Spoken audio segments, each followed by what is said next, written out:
ഇന്ന് രശ്മിൻ്റെ അപ്സരയുടെ ഒക്കെ ഒരു ഇൻ്റർവ്യൂ കണ്ടു. അപ്പോൾ അതിൽ അപ്സര കുറച്ചും കൂടി സോഫ്റ്റായിട്ടാണ് പറയുന്നത് എങ്കിലും രശ്മിൻ കുറച്ച് കാര്യമായിട്ട് തന്നെ ജിൻഡോനെയൊക്കെ പറയുന്നുണ്ട്. അപ്സര പറയുന്നത് എന്താണെന്ന് വെച്ചാൽ ജിൻഡോ ചേട്ടൻ അതിൻ്റെ ഉള്ളിൽ വെച്ച് തന്നെ പറയുന്നുണ്ടെന്ന്, എനിക്ക് എത്ര സപ്പോർട്ട് ഉണ്ടെന്ന് എനിക്കറിയാം, ഞാൻ എന്തൊക്കെ പറയുന്നത് പുറത്തൊക്കെ ഓടുന്നു എനിക്കറിയാമെന്ന്.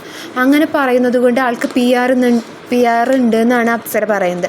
പക്ഷെ അങ്ങനെ പറയുന്ന ആളുടെ കഴിവല്ല. കാരണം പിന്നെ അവർ വേറെ പറഞ്ഞ ജിൻഡോ ചേട്ടൻ പഠിച്ചിട്ടാണ് വരണേ. രശ്മിനാണ് പറയുന്നത്, ഒരു ബുക്കിൽ എഴുതി വന്നിട്ട് ഓരോ കഴിഞ്ഞു പോയ കണ്ടസ്റ്റൻസിൻ്റെ എല്ലാവരോടും പോയി ചോദിച്ചറിഞ്ഞ് പഠിച്ചു വന്ന കാര്യങ്ങൾ ബുക്കിൽ എഴുതി വെച്ചിട്ട് ഓരോ വീക്കിൽ അതുപോലെയാണ് ബിഹേവ് ചെയ്യുന്നത് എന്ന്. സത്യം പറഞ്ഞാൽ അങ്ങനെ വരണ്ടേ ബിഗ് ബോസിൽ? കാരണം എത്ര വർഷത്തെ പ്രയത്നം കൊണ്ടാണ് ഓരോരുത്തർ ബിഗ് ബോസിൽ കയറി വരുന്നത്. അപ്പോൾ അങ്ങനെ പഠിച്ചിട്ട് വരുന്നത് ആളുടെ ഒരു കഴിവല്ലേ. പിന്നെ ആൾ മുൻകൂട്ടിയെല്ലാം പറയുന്നത് PR വർക്കാണെന്ന് പറയുന്നത് അങ്ങനെയാണെന്ന് എനിക്ക് തോന്നുന്നില്ല. കാരണം PR വർക്ക് ഉണ്ടാവാം, പക്ഷെ അതുകൊണ്ട് മാത്രം ഒരാൾക്ക് ഇത്രയും സപ്പോർട്ട് ഉണ്ടാവില്ല.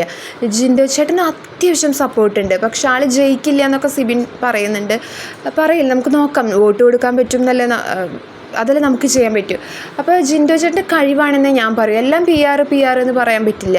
ആൾക്കതിനുള്ളിലിരുന്ന് ഇതൊക്കെ പ്രെഡിക്റ്റ് ചെയ്യാൻ പറ്റുന്നുണ്ടെങ്കിൽ ആളുടെ അത് കഴിവാണ്. അപ്പോൾ അതിനനുസരിച്ച് ആൾ മാത്രമേ അവിടെ കണ്ടൻറ്റ് കൊടുക്കുന്നുള്ളൂ.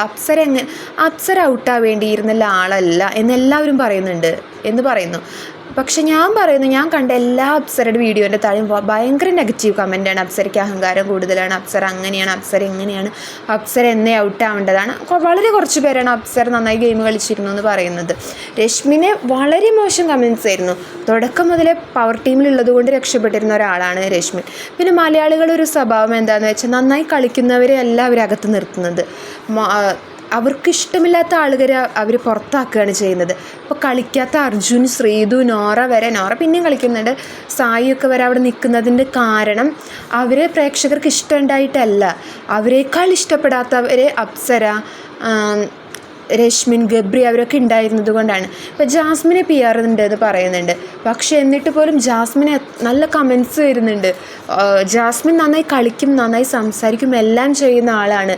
പക്ഷെ ജാസ്മിന് ഒരു നെഗറ്റീവ് എന്താ അവിടെ ഭയങ്കര ഇതിൽ പെരുമാറ്റം കൊണ്ടല്ല, ആൾക്ക് പുറത്തൊരു റിലേഷൻ ഉണ്ടായിട്ടും അകത്തു വന്ന് വേറൊരു റിലേഷൻ ഉണ്ടാക്കാൻ നോക്കിയത് കൊണ്ടാണ്. പിന്നെ ഹൈജീൻ പ്രശ്നം കാരണം. അപ്പോൾ ഞാൻ പറയുന്നത് ജിൻഡോന് ഇത്രയും സപ്പോർട്ട് PR മാത്രമല്ല ആൾക്ക് ജനങ്ങൾ. കാരണം എനിക്ക് പോലും, ഞാനൊരു ജിൻഡോ ഫാനൊന്നുമല്ല, എനിക്ക് ഏറ്റവും ഇഷ്ടം ആരെയാണെന്ന് ചോദിച്ചാൽ സത്യം പറഞ്ഞാൽ കഴിഞ്ഞ സീസണിലെ പോലെ ഒന്നും ആരും അത്ര ഇഷ്ടപ്പെട്ട് വരുന്നില്ല. ഉള്ളതിൽ ഭേദം എന്ന് പറയുന്നത് ജിൻഡോയും ജാസ്മിനും തന്നെയാണ്. പിന്നെ അഭിഷേകിനെ ഭയങ്കര ഇഷ്ടമാണ്. അപ്പോൾ ഇവർക്കൊക്കെ എല്ലാവർക്കും PR ഉണ്ട്. അഭിഷേകിനുണ്ട് എന്ന് കുറേ കമൻറ്റ്സ് കാണുന്നുണ്ട്, എല്ലാവർക്കും ഉണ്ട്. പക്ഷേ എത്ര PR ഉണ്ടെങ്കിൽ പോലും ജനങ്ങൾക്ക് ഏറ്റവും ഇഷ്ടമുള്ളവരെ അവിടെ നിൽക്കാൻ പറ്റുന്നുള്ളൂ. സീസൺ 4 ധന്യ മേരി വർഗീസിന് ഒരു ഫാൻ പേജ് പോലും ഉണ്ടായിരുന്നില്ല.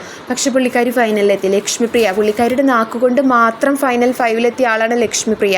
മറ്റുള്ള ജാസ്മിനോട്, നിമിഷോട്, അങ്ങനെ ബാക്കിയുള്ള എല്ലാവരോടും, റിയാസിനോടൊക്കെ പൊരുതി ജയിച്ചിട്ടാണ് ലക്ഷ്മിപ്രിയ ഫൈനലിലെത്തിയത്. അത് PR വർക്ക് കൊണ്ടാണോ?